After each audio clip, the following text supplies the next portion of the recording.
찬송가 164장 부르시겠습니다. 164장입니다.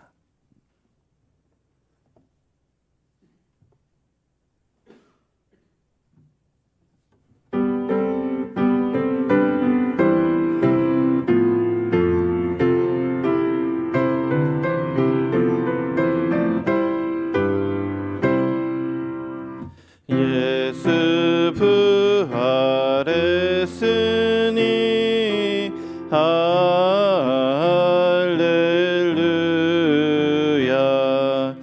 만민 찬송하여라. 할렐루야. 천사들이 즐거워 할렐루야.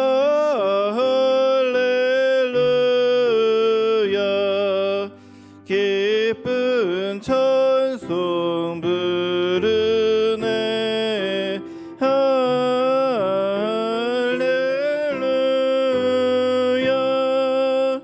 대속하신 주 예수 할렐루야.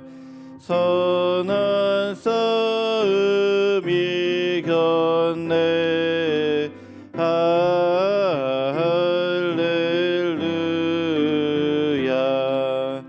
사망 권세 이기고 할렐루야.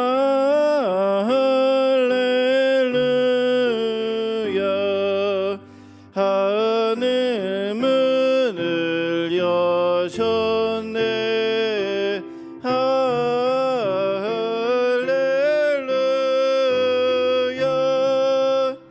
마귀 권세 이긴 주 할렐루야.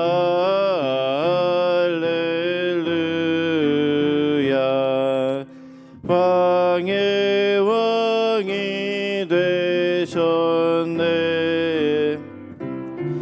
할렐루야. 높은 이름 세상에 할렐루야.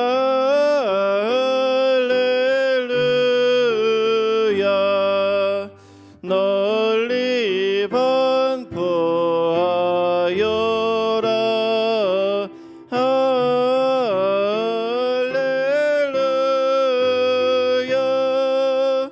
길과 진리 되신 주 할렐루야.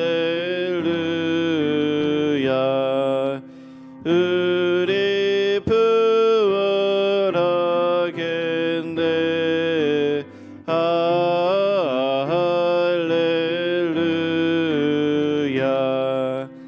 부활 생명 되시네. 할렐루야.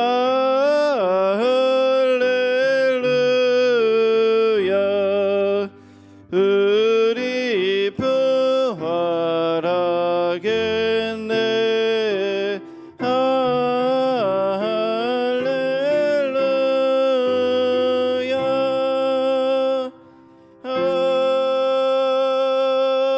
아멘. 오늘은 정치계를 위해서 기도하겠습니다. 모든 정치인들이 십자가와 복음에 무릎을 꿇게 하시고 하나님을 두려워하며 하나님을 경외하게 하시고, 특히 그리스도인 정치인들이 정치함에 있어서 빛과 소금의 역할을 잘 감당할 수 있도록 기도하시겠습니다.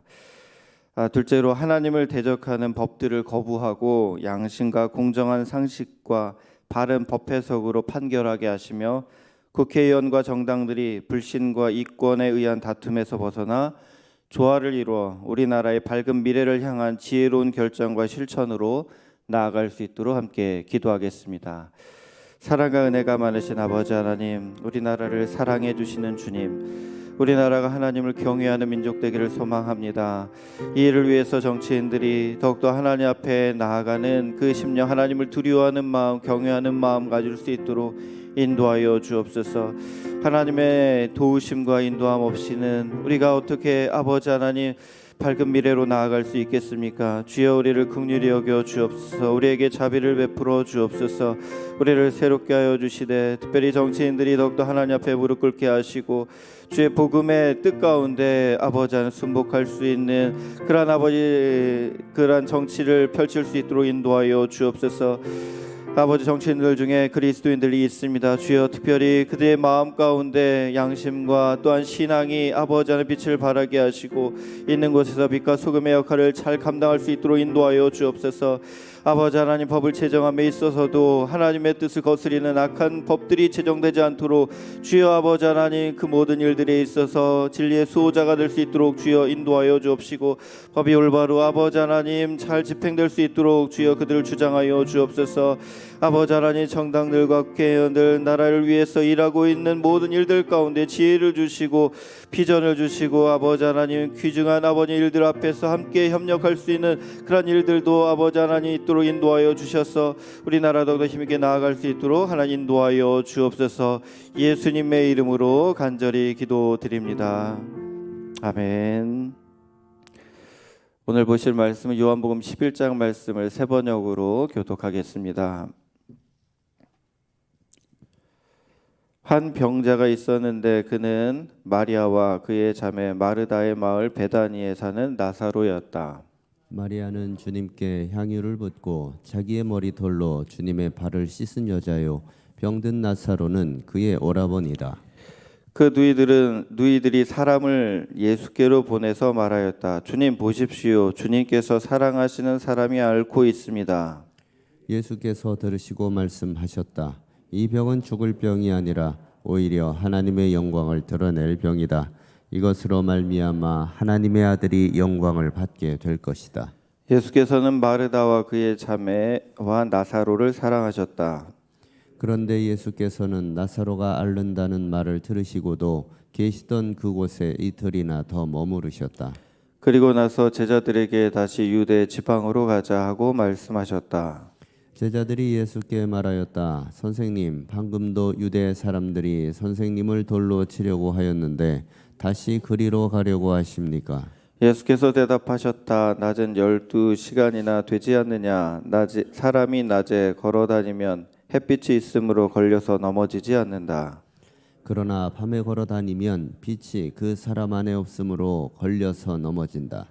이 말씀을 하신 뒤에 그들에게 말씀하셨다. 우리 친구 나사로는 잠들었다. 내가 가서 그를 깨우겠다. 제자들이 말하였다. 주님, 그가 잠들었으면 낫게 될 것입니다. 예수께서는 나사로가 죽었다는 뜻으로 말씀하셨는데 제자들은 그가 잠이 들어 쉰다고 말씀하시는 것으로 생각하였다. 이때에 예수께서 그들에게 밝혀 말씀하셨다. 나사로는 죽었다.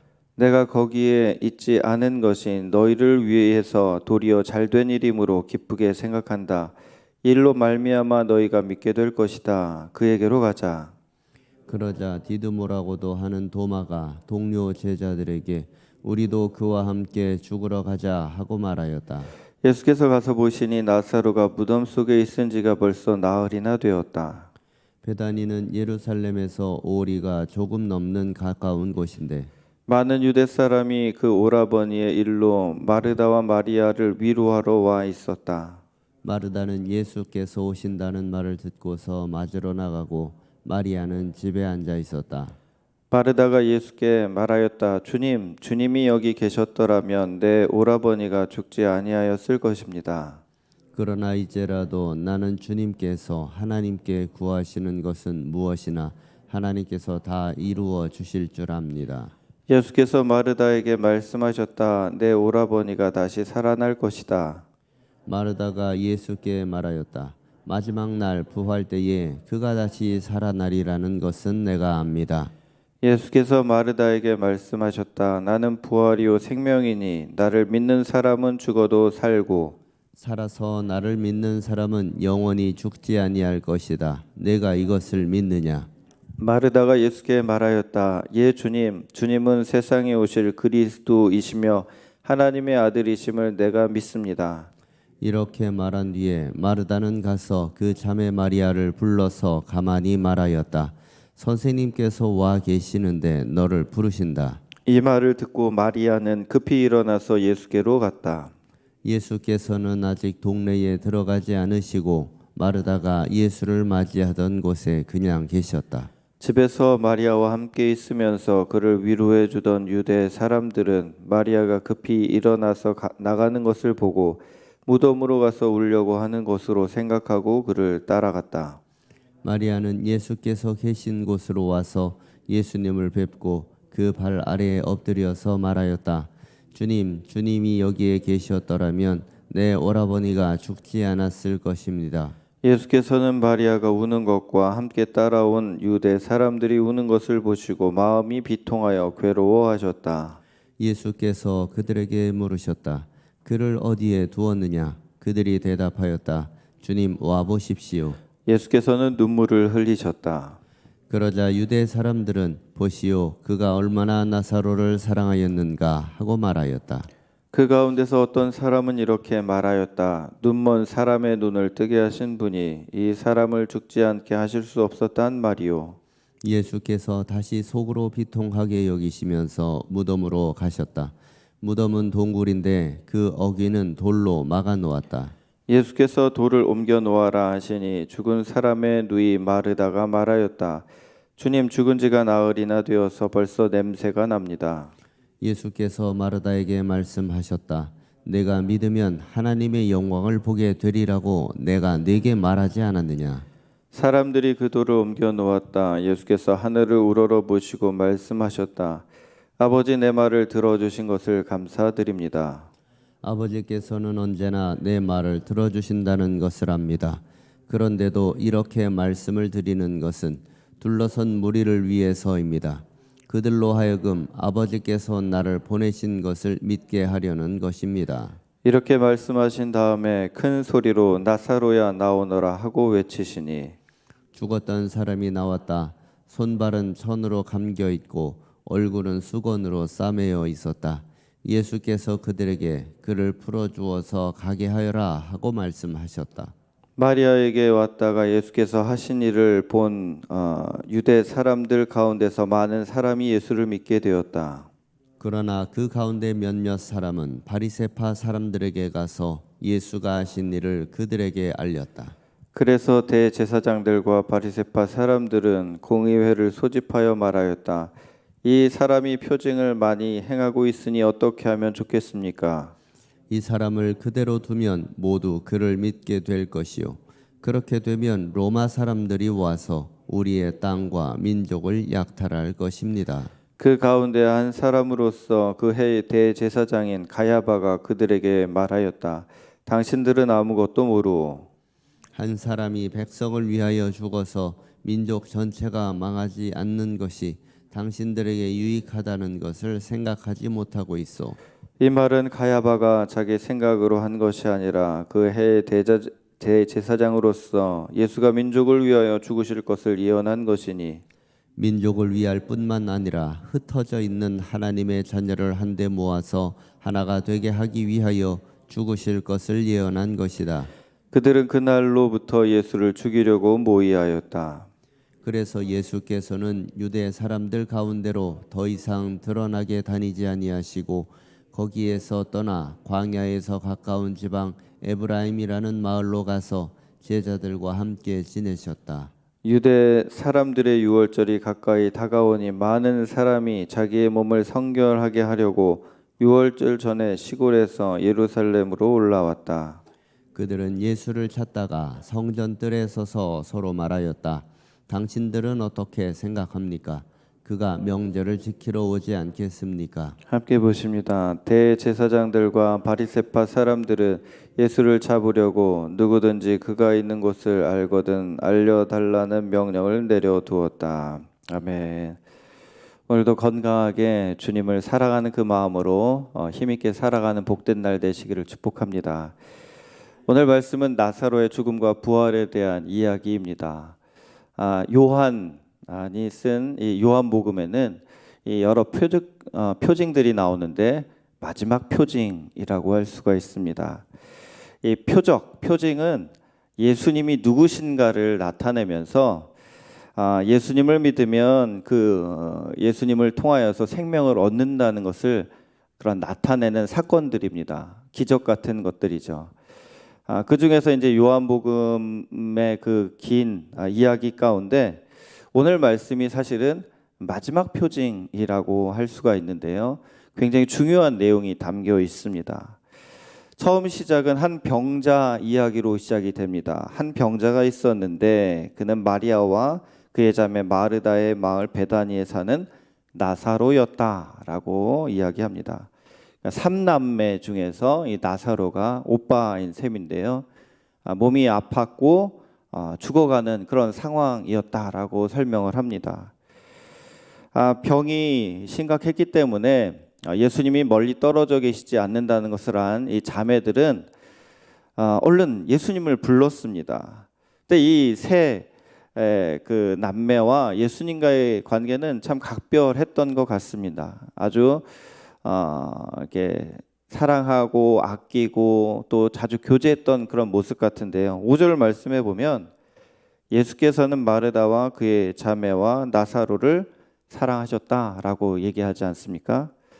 여기 이제 사랑하셨다라는 단어는요, 히브리 말로 보면은 이 미완료형이라고 해가지고 지속적으로 계속 사랑하시는 관계를 뜻합니다. 옛날에 한번 사랑하셨고 뭐 도와주셨고 이게 아니라 계속해서 사랑을 베풀고 계셨다, 서로 사랑하고 계셨다 이런 뜻이거든요. 자, 그리고 나사로를 친구라고도 표현하셨어요. 예수님이 요한복음에 보면 친구를 위해서 목숨을 버리는 것에 대한 이야기를 하시잖아요. 이보다 더 큰 사랑은 없다라고 얘기하시면서 이 친구에 대한 이 소중함을 얘기하셨는데 나사로를 친구처럼 표현하셨죠. 친구다라고. 그런데요, 진정한 친구면 어려울 때 도와줘야 되잖아요. 도움을 받았으면 발벗고 나서야 되는데 신기한 것은 예수님께서는 바로 응답하지 않으셨다는 거예요. 6절에 보면 그런데 예수께서는 나사로가 앓는다는 말을 들으시고도 계시던 그곳에 이틀이나 더 머무르셨다라고 하십니다. 그러니까 일부러 시간을 끄신 거죠. 이 부분이 이해가 안 되는 겁니다. 사실 안 친하면 가기 싫어 하다가 시간을 끌고 이게 간다. 그건 이해가 되잖아요. 왜? 안 친하니까, 싫으니까. 마지못해 그래도 생색이라도 내야지 하고 가는 경우라면 모를까 사랑하셨다라고 해놓고선 그래서 안 가셨다. 이렇게 되는 거거든요. 논리적으로 안 맞는 거예요. 그런데 이게 우리 상식으로는 이게 앞뒤가 안 맞는 말 같지만 우리가 주님 편에서 왜 그러셨을까 생각하면 이거는 우리는 이해가 안 되지만 주님의 뜻 가운데는 이게 놀라운 그런 하나님의 섭리가 담겨 있다는 것을 우리는 알아야만 합니다. 우리가 원하는 사랑은 무엇입니까? 딱 요구를 했을 때 바로 응답하는 사랑. 그리고 내가 원하는 것을 그대로 채워주는 그러한 사랑. 그리고 내 필요에 대해서 늘 기억하고 알아주고 채워주는 그 사랑을 정말로 좋은 사랑이라고 생각합니다. 하지만 주님의 사랑은 그곳에 머무르지 않습니다. 더 큰 사랑을 우리에게 주고 싶어 하십니다. 그것은 뭐냐면 하나님의 영광 가운데 우리가 머무는 사랑입니다. 어떤 필요만 딱 채워주면 끝이 아니라 주님은 우리가 그 모든 일들을 통해서 하나님의 영광을 보게 하는, 하나님의 영광 가운데 거하게 하는 것까지 원하시는 거예요. 그래서 그 일을 위해서는 때에 따라서는 우리가 요구하는 것을 그대로 안 들어주시는 경우도 많으시고요. 기다리라고 하는 경우도 많으십니다. 어느 때는 아니다라고까지도 얘기하십니다. 그것이 하나님의 사랑이라는 건데 우리는 이렇게 내가 원하는 방향이 있고 생각이 있고 계획이 있고 뜻이 있는데 왜 하나님은 왜 그렇게 해주시면 더 좋을 것 같은데 안 들어주실까라는 마음이 들 때가 많은 거죠. 사도 바울 같은 경우 그가 천국 갔다 왔던 얘기를 쫙 하거든요. 3층천 하면서 그런 놀라운 은혜의 경험을 하면서 바로 이어서 나오는 말이 뭐냐면요. 그런데 나는 이 사탄의 가시 같은 것이 있어가지고 너무 힘들어서 하나님께 3번씩이나 기도했습니다. 근데 하나님이 거절하셨네요.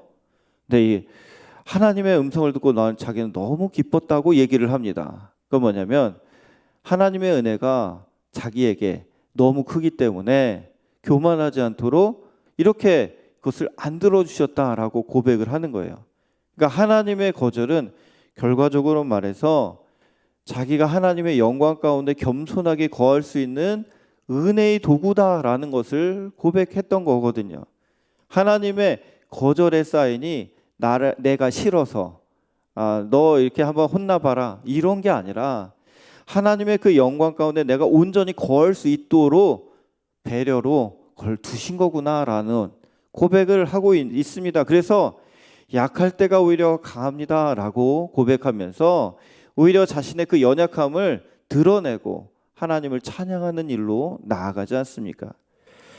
여러분, 우리가 어느 때는 하나님이 날 사랑하시지 않습니까? 라고 얘기하면서 왜 난 급해 죽겠는데 하나님은 이렇게 여유가 많으십니까?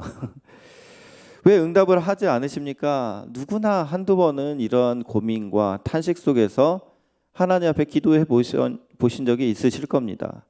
그럴 때 기억하십시오. 하나님의 응답은요, 우리가 이 세상에서 이루어지는 것들은요, 이 세상에서 끝납니다. 뭔가 좀 나음을 받고 뭔가 이렇게 채움을 받고 뭔가 길이 열리고 이렇게 되는 것은 이 세상에서 살 때 좋죠. 그렇게 되면은 좋죠. 그런데 그것은 이 세상에서 끝이에요. 근데 하나님이 원하시는 것은요, 그렇게 해서 끝나는 인생이 아니라 그것만 해결되면서 이렇게 행복하게 사는 것, 여기서만 행복하게 사는 게 아니라 그 과정을 통해서 그 사람이 하나님 나라에서 영광을 얻고 그 은혜를 입는 하나님의 놀라운 역사 가운데 함께 동참할 수 있도록 인도하시는 과정이 있다라는 것을 우리는 다 이해하지 못해도 인정하고 바라보고 믿어야 될 줄 믿습니다. 하나님이 부재하신 것 같아도 하나님은 임재해 계십니다. 하나님이 무관심한 것 같이 보일 그런 순간에도 오히려 하나님은 극진한 관심으로 우리를 바라보고 계십니다. 욥의 시험 가운데 하나님은 어떻게 하고 계셨을까요? 하나님은 그 어느 때보다 욥을 주목하고 계셨을 것입니다. 하나님이 거절하신 것 같이 보여도 하나님은 더 나은 차원의 응답을 준비하고 계신 것입니다. 우리가 하나님 나라에 동참한다는 것, 그것이 영원한 영광이 되는 거거든요. 그래서 우리를 그렇게 인도해 가십니다. 그래서 예수님께서는 그 베드로가 아니죠. 나사로, 그다음 마리아, 마르다 이 3남매가 하나님 나라의 그 영광 가운데 나아가도록 이렇게 하나하나 그의 삶을 주관하셨습니다. 이 나사로 본인만 해도 병들어 죽어갑니다. 그런데 죽었다가 살아나죠. 예수님의 능력으로. 이것은 예수님의 죽으심과 부활을 예표하는 놀라운 사건이 되는 겁니다. 예수님이 죽은 자를 살리시면서 이 마르다와 얘기하실 때 나는 부활이요 생명이니 이런 얘기를 하시잖아요. 그러니까 마르다하고는 많은 얘기를 나누셔요. 그러면서 예수님이 당신이 나는 누구다라는 것을 이렇게 증거하시지 않습니까? 이걸 통해서 사람들은 예수님이 어떤 분이시구나, 이 사건의 의미가 무엇이구나라는 것을 나중에 깨닫게 되는 겁니다. 마리아는 어떤 인물이었을까요? 2절 말씀을 한번 보겠습니다. 마리아는 주님께 향유를 붓고 자기의 머리털로 주님의 발을 씻은 여자요, 병든 나사로는 그의 오라버니이다 라고 나오지 않습니까? 자, 예수님의 발에 향유를 붓고 머리털로 예수님의 발을 닦은 여인이 마리아다라고 나옵니다. 그것은 예수님의 죽으심을 준비한 중요한 사건 아닙니까? 그러니까 나사로도 그렇고 마르다도 그렇고 마리아도 그렇고 이 3남매는 예수님의 그런 죽으심과 부활에 대한 중요한 인물로서 예수님은 초청을 하신 거죠. 만약에 나사로가 죽지 않았더라면, 그 당시에 예수님이 이틀이나 더 머물지 않고 즉각 가가지고 바로 살려주셨으면 아마도 수많은 병자 중에서 한 명이 살아난 이야기에 들어가고 아마 성경책에도 그 기록은 나오지 않았을지도 모릅니다. 그런데 나사로가 완벽하게 죽고 무덤에 들어갔기 때문에 이 사건은 사람들에게 분명하게 각인이 됐어요. 마르다까지 그러잖아요. 죽은 지 날이나 돼가지고 냄새가 나는데 어떻게 문을 열라고 하십니까? 그런데 정말로 예수님이 나는 부활이요 생명이니 나를 믿는 자는 죽어도 살겠고 나를 믿는 자는 영원히 죽지 아니하리니 내가 이것을 믿느냐라고 선언하지 않으십니까? 그래서 죽은 자의 부활이라는 것은 불가능하고 없는 일이 아니라 예수님의 능력으로 믿는 자는 그 순간부터 영생을 얻어서 살아간다라는 것을 분명하게 우리에게 알려주고 있는 것입니다. 또 한 가지 우리가 기억해야 될 것이 있는데 그것은 예수님의 눈물에 대한 부분입니다. 가만히 생각해 보면요, 이게 마리아가 처음엔 안 왔다가 이제 오잖아요. 그러면서 펑펑 웁니다. 그리고 마리아와 함께 따라왔던 유대 사람들도 웁니다. 이 나사로라는 그 인물이 참 덕스럽고 많은 사람들에게 이게 사랑을 베풀고 존경을 받았던 인물 같아요. 그런데 예수님이 나사로를 살리실 거거든요. 그 계획 가운데 일부러 죽을 때까지 기다리셨다가 완전히 이렇게 장사가 진행될 때 등장하신 건 아닙니까? 네, 이제 살려 주실 건데 사람들이 울어요. 그러면 야, 왜 울어? 나사로는 살 거야. 뚝 뭐 이러면서 뭘 울고 있어. 이제 나사로 살 건데 이럴 법도 하실 거거든요. 왜냐하면 예수님 다 아시거든요. 하나님께 기도하면 나사로가 다시 살아남으로 예수님의 죽으심과 부활을 이렇게 증거하는 하나의 예표가 된다라는 걸 아시기 때문에 그거 아시기 때문에 안 슬프실 수 있잖아요. 뭐 어차피 살 건데. 근데 예수님이 우셨다라는 얘기죠. 왜 우셨을까? 학자들이 여러 가지 얘기하지만 제가 생각할 때 참 마음에 와닿는 것은 뭐냐면 예수님은 비록 우리의 삶이 해피엔딩이 된다라는 것 아셔요. 하나님은. 그렇죠? 야, 너가 인내하고 참고 견디면 영원한 하나님 나라가 준비되어 있어. 그런데 우리가 살아갈 때 여러분 울 때 있습니까? 없습니까? 있죠. 고통스럽고 두렵고 절망스러운 일들 왜 없습니까? 그러면 예수님이 오셔가지고 왜 우냐? 너 나중에 하나님 나라의 영광이 있다는 거 내가 얘기했어 안 했어? 하면서 울지 마! 막 이러시는 분이 아니라는 거예요. 우리의 마음이 얼마나 고통스러운지 그 마음을 다 아시는 분이셔요. 그래서 우는 자들이 있으면 그 가운데 함께 우시는 분이시라는 거예요. 비록 조금 지나서 우리가 광명이 있고 기쁨이 있지만 아파하고 슬퍼하고 지쳐하면 많이 힘들구나, 많이 외롭구나. 그래, 내가 네 마음 안다. 이렇게 다가와서 손 내미시는 분이시라는 거예요. 우리가 어느 때는 누군가가 이렇게 병이 다쳤어요. 막 이럴 때 우리가 말을 함부로 하면 안 됩니다. 어려움이 있을 때, 야, 그거 별거 아니야. 아무렇지도 않을 거야. 막 하면서 아무렇지도 않을 수도 있죠. 그런데 어떤 말이 중요하냐면 많이 힘들겠구나. 얼마나 어렵니. 그렇게 하면서 공감하고 위로하는 게 필요해요. 장례시장 같은 그런 곳에서는 울고 있는 유족들에겐 뭐가 필요해요? 말이 필요 없어요. 그냥 가서 손잡아 주는 거, 말 없이. 그리고 그냥 안아주는 거. 그 울 때 그냥 같이 울어주고 같이 있어주고. 그냥 말한다면 얼마나 힘드니. 이 말 한마디. 우리 천국 가셨으니까 괜찮아. 그런 말은 위로가 안 돼요. 그냥 같이 있어주는 거. 이게 주님의 사랑입니다. 여러분, 예수님이 바로 그러한 모습을 우리에게 보여주시는 거예요. 내가 너희들 울 때 같이 울어주고 있다. 너희들이 힘들어할 때 나 옆에 있어. 너 혼자가 아니야. 우리 주님의 그런 사랑을 오늘 이 말씀을 통해서 느끼시기 바랍니다.